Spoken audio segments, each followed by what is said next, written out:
Hi, I'm Eddy, Hi, I'm Joseph. and this is episode 2 of SailorFanTalk.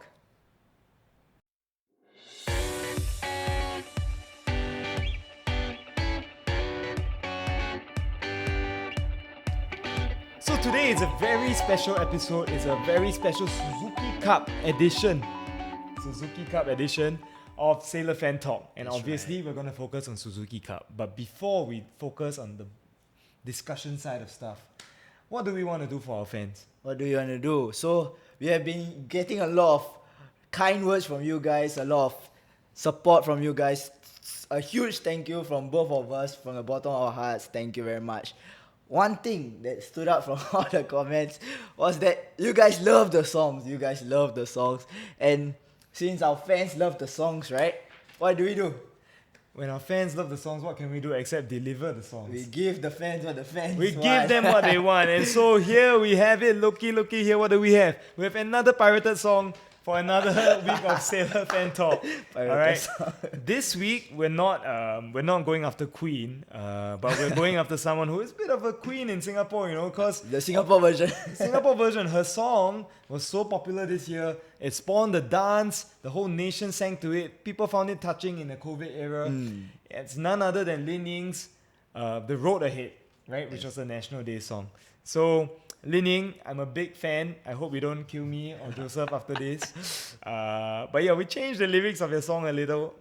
Okay, so don't sue us. Yeah. Just for the Suzuki Cup only. Just for Suzuki Cup, we just want our boys to roar on, and Spur them hopefully, on, win the cup or at least get to the final, maybe.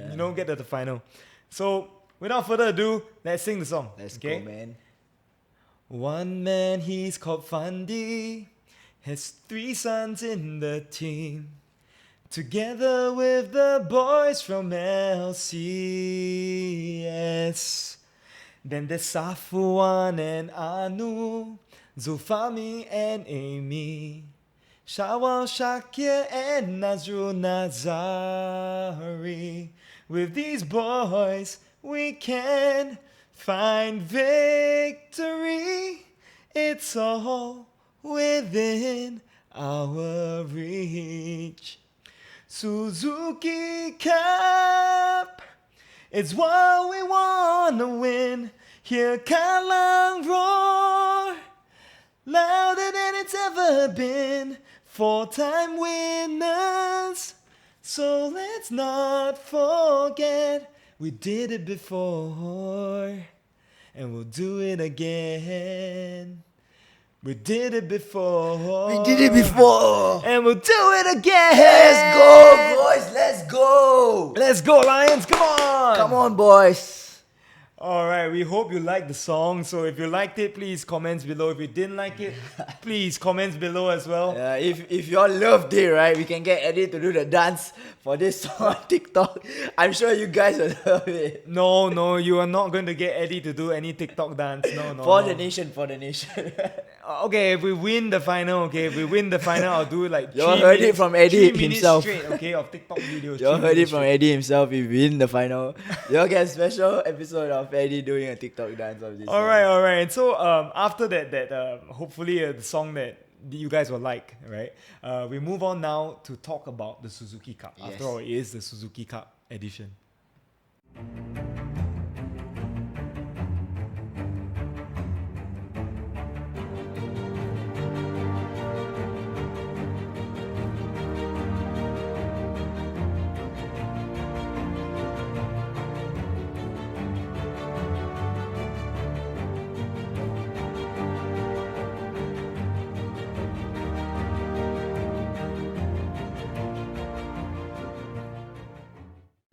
Alright, so people might be wondering, Joseph. Actually, Sailor Fan Talk, why are you guys talking about the Suzuki Cup? That's a national team thing. It's not to do with the Lion City Sailors. Why even our podcast, right? Sailor Fan Talk, then why we talk about national team? Yeah, and I think the reason really is clear is that when we asked you guys what you guys wanted to see in the next episode, an overwhelming majority, in the double digits actually, a lot of you came and said you wanted like Suzuki Cup content. So what you guys want? we give. It's the time and the season. It's Christmas. We gotta give you guys what you want. Yes. All right, and it's a special Christmas thing, right? Once a year only. Joseph told me, right? He texted me excitedly and he said, "Hey, bro, I did my homework." Why you paid me in that time? Like, I'm a responsible guy. Okay, I do my work. Podcast partner, he better be responsible. Last week also I got to do my work, but I don't know why you on about lah. All right, so Joseph, you told me that you did your homework Yes, and that yes, you got yes. some interesting stats for us. Yes. Why didn't you share? Okay, so my homework so actually I came prepared. I've done my research, and since we are talking about Suzuki Cup and since we are SailorFanTalk, right, I think it's very apt that we talk about the sailors in the national team. So Eddie, I just want to ask you a question, nugget maybe for you. How many goals? So we have played 3 games so far as of today, the day we are recording, actually after the Timor-Leste game, right? Sorry. After the Timor-Leste game. So we have scored about 7 goals so far. Yes? Yes, 7 goals. I'm yes. right? Just checking. I did my work. 7 goals. How many of those 7 goals has a goal or assist? So if there's a goal and an assist, either or, we count it as a sailor goal. What do you think? You need a quick answer, right? You can't. Yeah, let me- just guess. Quick answer. Okay, 5. 5. This guy has something like something. He's actually very close. Okay, 6. 6. So, Okay. out of the 7 goals that Singapore has scored, 6 of them has involved a sailor. Oh, that's interesting, and I think my gut told me that actually a lot of the goals, because I remember the first game Shadan had 2 assists. Yeah. I know Faris has scored. I know Song. has also assisted a goal. So yeah, I thought it was 5, but 6. So I think we proven wrong. only the goal, one of the goal today, which was Shakir and Shadan. No, sorry, I'm sorry about that. Shakir and Safwan, yes. Correct. Yes, yes. Shakir and Safwan. That's the only one which didn't have a sailor player involvement in the goal and the assist. Yeah. Very interesting, and actually Shakir, it's ex-Home United, so I don't know. Let's claim it. I don't know if we count I don't know that. if we count that as a sailor goal, but okay, maybe We'll take it. we'll take it. 7 7 out of 7. Okay, Sailors for the win. sailors for the win. Yes. We are actually doing a SailorFanTalk. Yeah. So, Joseph, thank you very much for the stat blast. And I think actually that sets us up very nicely, right? To go into the meat of our discussion for the Suzuki Cup segment. So I'm going to put you on the spot first. Let's okay? go.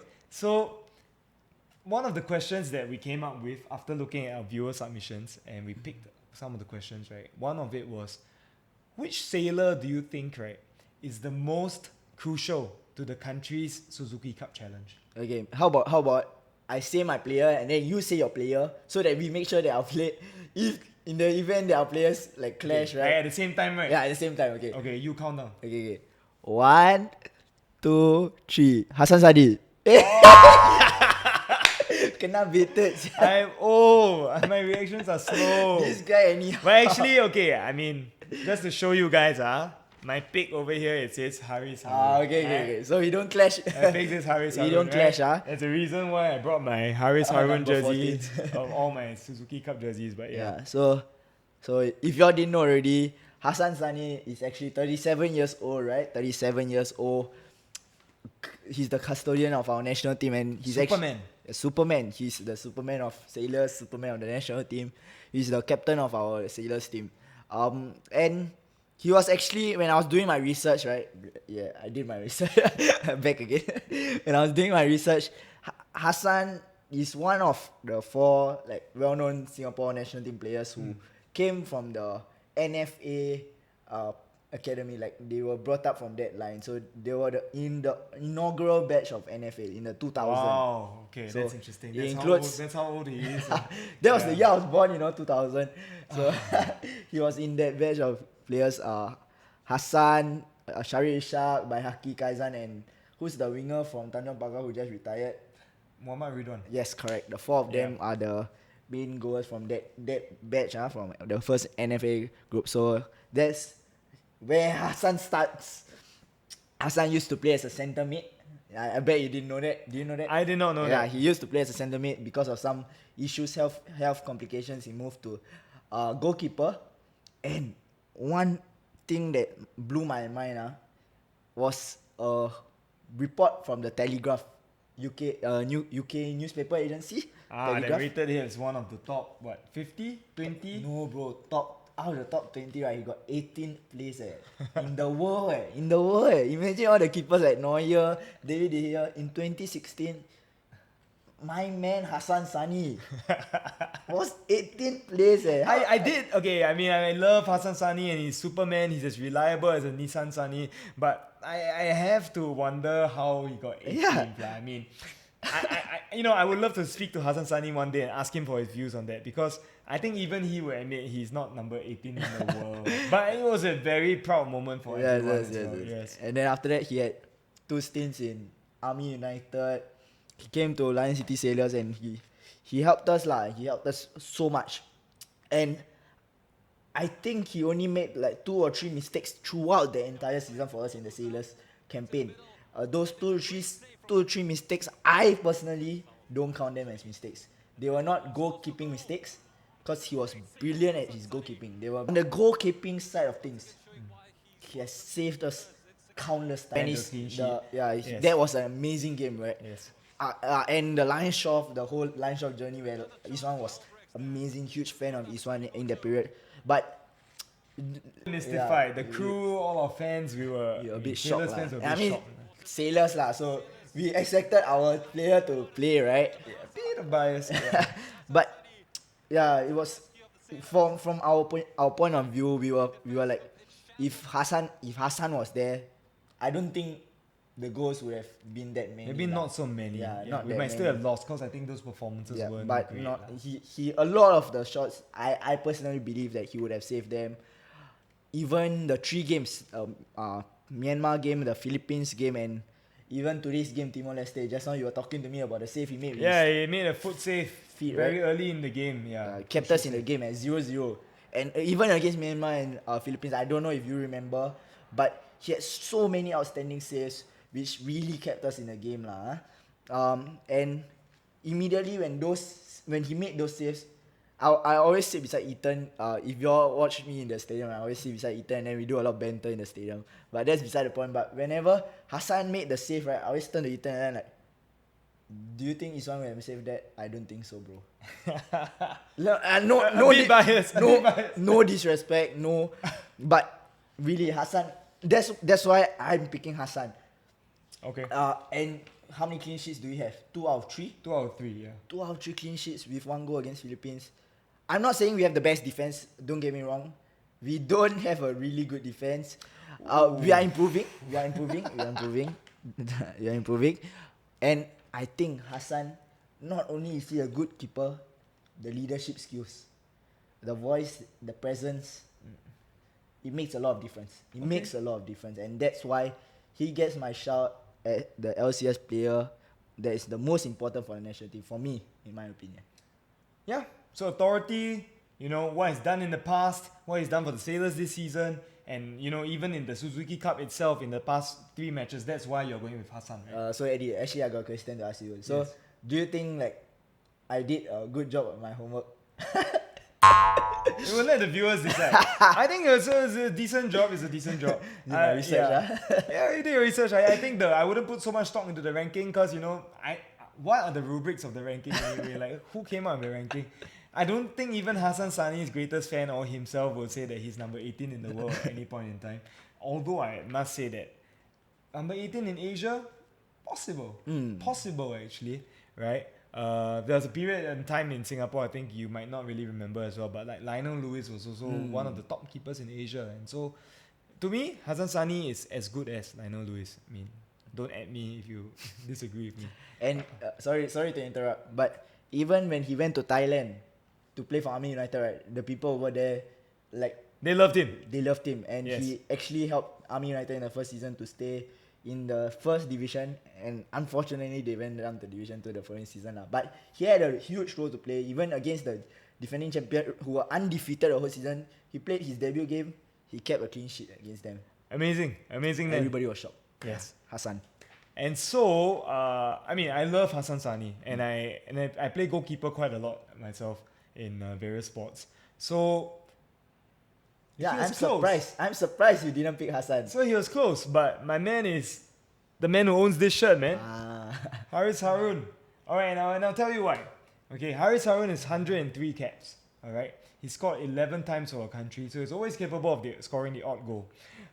Joseph, maybe you want to guess how many goals out of his 11 goals were in the Suzuki Cup? You put me on the spot, Wow, 4? 4 is correct. So he scored 2 goals versus Myanmar, right? In this very tournament. I remember. Right, that was in 2014. And after that, he got a goal against Indonesia in 2018, and just basically a few days ago, he got that goal against the Philippines. So that's 4 goals. So I'll keep this one very short, but what he brings to the team: experience, leadership quality, the odd goal, a defensive presence, a calm head, essentially. I think that's very vital because we have some precocious talent in our ranks now. So the likes of Iksan, right? The likes of like Hami coming in and out of the team as well. Ilan has still not been used, but he's a very young head in there. And I think all these young players need someone a bit older to guide them along on the pitch and even off the pitch. So to me, Haris is the ideal person because he's been there and done that. Okay, so his trophy cabinet is like absolutely chock full. Okay, he's won the Malaysia Cup, he's won the Malaysian Super League, he's won the Malaysian FA Cup, he's won the SPL, obviously, with our beloved Sailors. He's won the AFC Cup with JDT, right? He's also played a good role in Home United's strong run in the AFC Cup zonal region as well. And he's also played in the AFC Champions League. So in the future also, he'll win the... in the future, he'll win the AFC Champions League, hopefully. Okay, but just based on past experience, right? This is someone who has been there, done that. And I think in a tournament, right? You look at some of the winners of the World Cup, of the European Championships, or like the Asian Cup and all that. All these teams usually have some experienced heads in and around the team. Now, Singapore, I know, has no lack of experience. We have the likes of Safwan, just hit his 100 cap tonight against Timor-Leste. We have Hassan Sani, who's ripe old age of 37 years old. So all these players are experienced, but how many can claim to have played at the same level as Haris Harun throughout his career? I gotta agree with you on that. Very few. And honestly, if we look at the challenges that are to come, the road ahead, we're going to face teams like Thailand, we're going to face teams like Vietnam. These are players, and with no disrespect to our national squad, these are teams and players that are well drilled, they're better than us, man for man. And so we need a lot more of the intangibles to come to the fore. You know, a bit of maturity, a bit of sometimes even gamesmanship, right? When the game's perhaps slipping out of control a bit, maybe you need to slow the game down. You need someone to tell you what to do. Like maybe, take a bit longer when you hold your ankle, that kind of thing. That is something that only the experienced players can tell you how to manage a game. If you watch the game back later versus like Timor-Leste, there are a few times as well when we were losing grip of the game in midfield a bit. And, Haris just used his body. He put his body in there to try and win the ball back. And yes, I know a lot of the fans in the stadium were unhappy that, we were passing the ball back all the time in the game just now. But, hey, at least he put his body there. In there, he won the ball. Some of our players, without naming names, they lost the ball. They waited for the ball to come to them. So these are mistakes that I think an old head like Haris just doesn't make. And he sets a great example. So I think if everyone on the pitch sees their captain doing this, we have a shot. I won't say we are favourites to win the title, but we have a shot now that we are already qualified. So my most important sailor to the national team is Captain Fantastic, Haris Harun. So I thought you picked Haris Harun because I look like Haris Harun, then because I'm your partner, I wish I could say that's the reason, because then I don't have to go and do all the research, and I wouldn't have to like spend I can tell you my life story. Spend 2-3 minutes to go through all that, but it really isn't, right? And so that's it. That's our most crucial sailors, to correct myself, crucial sailors for the national team in this Suzuki Cup. What's yours? So just comment down there, let us know what you think, and you agree, disagree with us, just let us know. We would love to hear your comments. Yeah, thanks.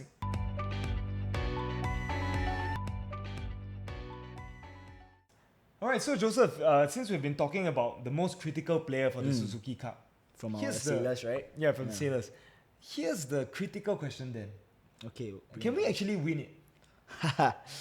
Good question. I think we have to be real, right? We have to be realistic. My opinion is that I think we have made it to the semi-final after the win against Timor-Leste, and I think it's super.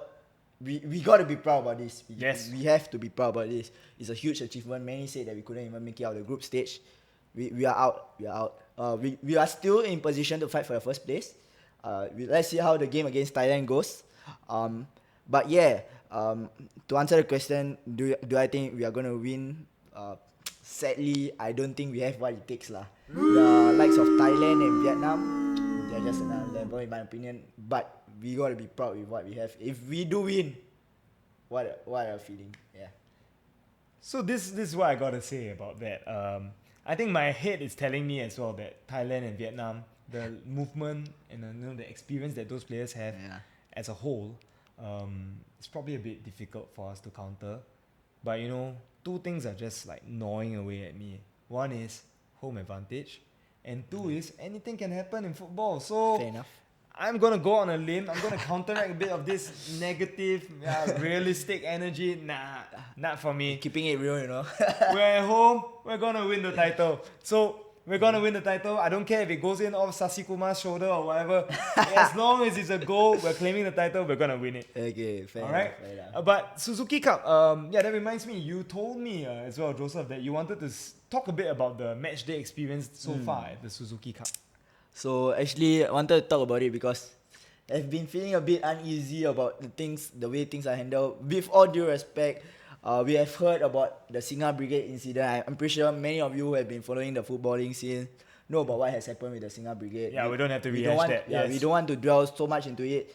But basically, they have opted to not be to be present as a group. Yes. As a Singa Brigade in the games, because of the ruling out of drums and the ticket pricing being overpriced lah.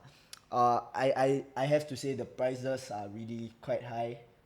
For a student or a person who is not working, I don't know if somebody can afford it lah. Maybe for you working or for other people who are working, maybe it's okay. Mm-hmm. But for people who are students or who are not like earning, right? I have to say I was a bit surprised that there was no concession price Mm. given. Like, so, correct me if I'm wrong, but if I'm, let's say, 13 years old, I don't get a special price, right?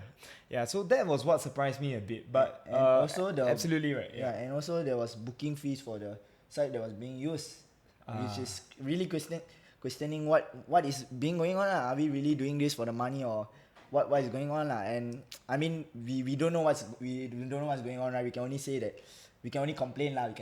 Well, yes, I mean, Ticketmaster just has to charge a platform fee. So that one I can understand a bit. It's a bit like Cystic always charges like $1 or $2 based on the I don't know. concert. I haven't So, no money to spend. Yeah, I mean, Ticketmaster is a private entity. They gotta earn their money somehow. So I don't blame them for that, but perhaps FAS and ASEAN Football Federation could have really sat down and thought about this. Like, how do you get children to come and watch the game, right? But yeah, I mean, we promised not to dwell too much on that, so let's not dwell on that. Yeah. How about the matchday experience? Yeah, another thing that I think was very upsetting for me was we understand, right? The COVID and everything. There's a need for safe distancing. Yes. And with the booking online, everybody is allocated a specific seat. So even if you want to go with your family, sometimes you may not even be able to see your family. It's hard to allocate properly, yes. Yeah, and I don't know about you lah, but I don't think that it doesn't sit well with me, you know what I'm saying? I understand. Pun unintended, sit well, but yes. I understand the COVID and everything, safe distancing measures, but not being able to see your family or not even being able to sit with your friends. Yeah. I must say, like, Joseph and I had all games, right, we've been to so far, we've set apart. Opposite It's like sides. opposite ends of the stadium, Yeah. which is a bit strange. And you don't expect in a football game for a fan to sit on his own, and you expect us to transfer our energy to the pitch when we got nobody else to bounce off. It's hard to get anything difficult lah. organized. It's like sometimes I'm straining my ear to hear what the other side is chanting, trying to get something going in my own section. I guess the only thing I can say to all those fans out there who are in the same position as us is try to make friends with those strangers that you're put with. I tried to do that today. It was quite funny. Some uncles only warm up to me in the second half, right? And I hope that, if more of us do that, maybe more of us can get talking at least. Because sometimes, they want to shout, but if there's no one that they know that's Nobody near to them, start it off. that's a bit strange for them. That's why. So let's be the change that we want to see. So we just do it. And also even there are some seats, right, which nobody are sitting, maybe because nobody bought the tickets. Yes. Or they bought and didn't come. Yeah. So some of us, we actually went to sit there, but with observing the safe distancing and everything, so the safe distancing, how it works is 2 people sit and then two sit to gap, wearing your mask, then making sure that you maintain safe distancing all the time lah. And then when the staff asked us to move off because nobody is supposed to sit there, it's a bit questioning lah. I understand the staff have their job, right? And by the way, we are not calling out the staff here because a lot of these staff are maybe part-timers or they are told what to do. They're just told what to do, but perhaps the authorities could exercise some flexibility lah. So if that is a zone that's meant for people to sit at, but there's no one sitting there, and everyone's observing the safe distancing rules, then maybe just tell your staff to exercise some flexibility lah. Just use a bit of common sense. And I think also, while we are bringing this out, right, to be able to see it from this point of view also, because we do understand, we do agree with the COVID regulations, and we want our country to get out of this pandemic or to enter into the endemic stage, right? Yeah. And I think 10,000 people is a good step. It's a good step, yes. We are keeping safe distancing measures. So maybe since we are following through with all these regulations in the spirit of the game, in the spirit of maybe Christmas, I don't know what to say. I don't know what's the right word. In the spirit, right? We be kinder lah. We be more lenient and understanding, because in a football game, to not be able to see your friends, to not be able to cheer, is difficult lah. Let's just summarize what Joseph is saying. He's saying that in this season of giving, let's have a bit of give and take, right? With the government. I don't know. I think I've lived long enough to know that there's not really much give and take with the government. So, yeah. Still young, haven't. Yeah. There's not much give and take. I mean, the government. The good thing and the bad thing about Singapore is that we live by our rules, and that's also the bad thing, because we live by our rules, our rules. So yeah, the rules is not much room for give and take, but Christmas miracle maybe. So yeah. Hopefully for the semi-finals. But this is getting a bit gloomy. I mean, honestly, all this talk about the sadness, and at the end of the day, we're qualified, man. We qualified for the semi-finals for the first time since God knows when. 9 years? Out of the 9 years. It's been really long, lah. Yeah, okay. We 12. Yeah. So time. Basically, since we last won it, I think we didn't make it to the semis already. So correct. Hey, if anything, that is a Christmas miracle. So let's just celebrate that, right? And in the spirit of celebration, I think we should end off this episode, right, with Joseph teaching us a chant. Okay, now let me explain to you why Joseph is teaching us this chant. Because if you back home have been hearing this chant through your TVs, or you've been to a game and you have heard Yo ayo ayo, ayo ayo Singapura, we noticed that a lot of fans actually join in and clap and chant. But when they stop? They stop, right, when the people start chanting the Satu, and then they don't know what comes after that. Yes. And so today, Joseph I'll hand the floor to him. He'll teach us Satu what? Sounds. Right? What comes after the word Satu? Because a lot of these people, they clap, they chant, and then when Satu, they want to chant also, but Satu, they cannot. and then they don't know what to chant. So let's hear from the man himself. He's chanted himself hoarse tonight, but he's still got enough in the tank to teach us this chant. What's it called?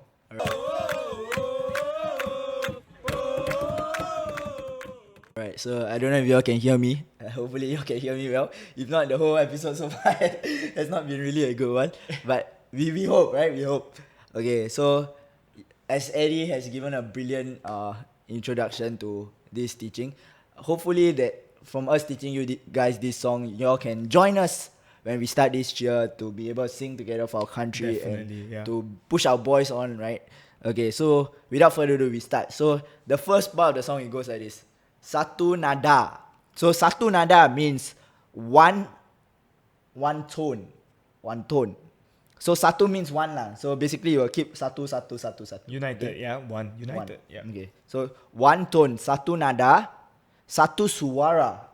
Satu voice. Suara means voice. So one tone, one voice, Satu Nada, Satu Suara, Satu Darah, D-A-R-A-H, Satu Darah, which means blood. One blood. So Satu Nada, Satu Suara, Satu Darah. One tone, one voice, one blood. Then Satu Bangsa dan Negara, which means one nation and country.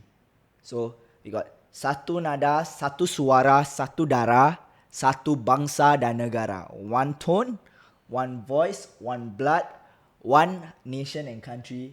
And then we end it off with Satu Singapura, Which is self-explanatory. I'm So pretty let's sure not go you're through sure. that. Yes. One Singapore. Alright, so yo. So there it goes. Like maybe Joseph, you can lead us in a demonstration of the Okay, chant. so you go like this, okay? Join us if you're in a place where there's nobody around you. Actually, even if you're the MRT, just join us. Yeah. Yeah, okay. So here it goes. 1, 2, 3, go. Satu nada, satu suara, satu darah, satu bangsa dan negara, satu Singapura. Yo ayo ayo, ayo Singapura. Yo ayo Singapura. Yo ayo Singapura. Yo ayo Singapura. One more time. Satu nada, satu suara, satu darah, satu bangsa dan negara, satu Singapura. Yo.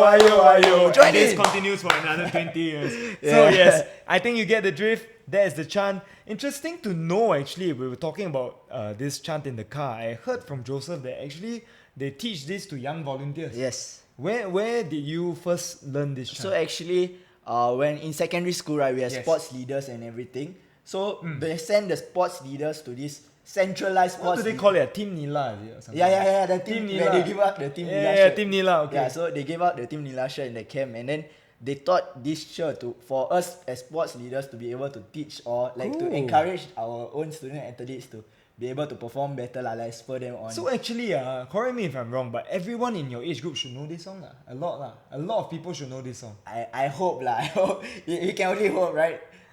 If one person teach, the person must pass it on. That's true. If they didn't pass it on to their secondary school mates, then Yeah. I see. Yeah. Okay, but now hopefully you've learnt it. Next time you hear it ringing out in the stadium, be sure to add your voice to the crowd, okay? We really need those voices to push our Lions If on. not, all our voices also become like mine. Yeah, this guy obviously, I he's- don't know how sharp. He's the most passionate and most vocal supporter for the first 5 minutes. Then his voice breaks and then he can't. He sounds like a horse. Like the guy like, hey referee, what you doing? yeah. So it just becomes there's no volume anymore, right? So he's working on it. Working on it. Yes. And so we've come to the end of our episode. There's just two things left.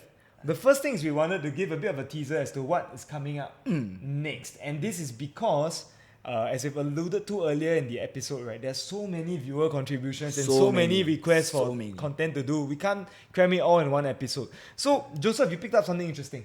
Why don't you tell me what we are going to do in the next episode? Okay, so actually I've written it down, right? So many people have given their views. So many people, and we have so much in store for you guys.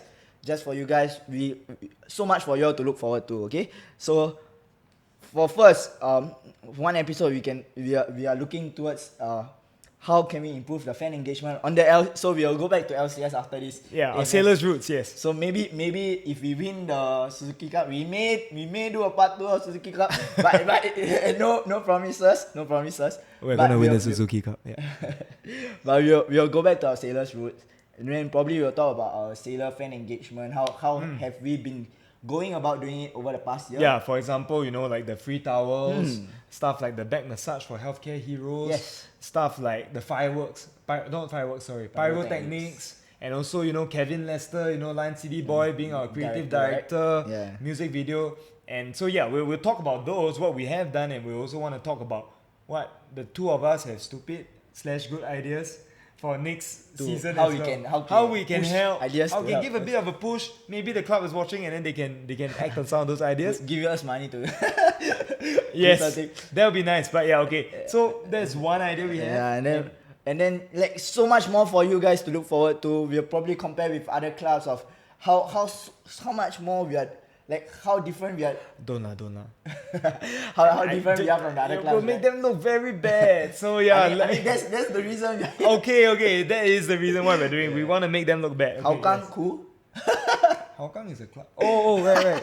Hougang United, the Yes. orange club. So Okay. there's so much content, so much things that we have prepared for you guys, and so much that you guys want us to give you guys. And one thing for sure, we want to give it to you guys. We want to do it, and we will do it. So We will do it. look Yeah. out for it. And one more thing, Yes. the TikTok punishment. The TikTok punishment. So the results of the TikTok punishment is that Joseph has lost it. Alright. My friends saboted me. Okay, so all my friends, they went on to. They purposely wanted me to lose and do a punishment. So, a philosophical question here. If your friends wanted to punish you, are they truly your friends? You're here, your friends who are watching. The wise old turtle speaks. If your friends wanted to punish you, are they truly your friends? Hashtag philosophy 101. Alright? And so, I mean, we are here to deliver what you guys want. And before we end off, we just want to say that punishment will come in due course. Follow us on all our socials. We really appreciate all the support you've given us so far.